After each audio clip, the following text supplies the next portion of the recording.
विरोधी पक्षनेता नकोच आहे तुम्हाला आणि कारभार रेटून यायचा आहे, मनमाने कारभार करायचा आहे, वाटेल त्या दिशेनं महाराष्ट्र लुटायचा आहे, तर लुटा, त्याला मोकळीक आहे. सर, वेगळं विरोधी पक्ष नेत्याचं नाव होतं, आतापर्यंत भास्कर जाधवांचं नाव चालू होतं, पण आता काही दिवसापासून आदित्य ठाकरे नाव समोर येते. हो, तर त्या पार्टीचा निर्णय आहे, त्यांनी कोणाचं नाव द्यायचं आणि कोणाला करायचं. कारण आमच्या काँग्रेसपेक्षा त्यांचं संख्याबळ अधिक आहे, त्यामुळे जर ते उद्धवजीचं नाव देऊ देत, भास्कर जाधवांचं नाव देऊ देत, तर तो त्यांचा प्रश्न आहे, त्यांनी तो निर्णय घ्यायचा. पालघरमध्ये सर एक महिला तक्रार द्यायला गेली आणि तिच्यावर कॉन्स्टेबलने तिच्यावर बलात्कार केला. आता पोलीस म्हणजे आता कॉन्स्टेबल सुद्धा बलात्काराची साठी सुरक्षित ठिकाण व्हायला लागले, तसं म्हणायला हरकत नाही. केवढा धाक आहे गृह खात्याचा पोलिसावर, किती म्हणजे. योग्य वेळी विरोधी पक्षनेते पदासंदर्भात निर्णय घेतला जाईल असं विधान परिषदेचे सभापती राम शिंदेंनी म्हटलंय.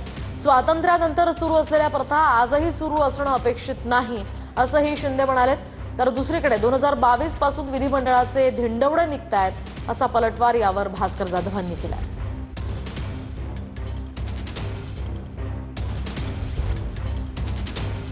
आणि म्हणून पूर्वीच्या कालखंडामध्ये ज्या पद्धतीनं विधानसभेचा उपाध्यक्ष हा विरोधी पक्षाचा असायचा, विधान परिषदेतील उपसभापती देखील विरोधी पक्षाचा असायचा, आणि म्हणून आता जे 1947 मध्ये स्वातंत्र्य मिळाल्याच्या नंतर झालं ते आता 2025 मध्ये देखील अभिप्रेत आणि अपेक्षित आहे असं नाहीये.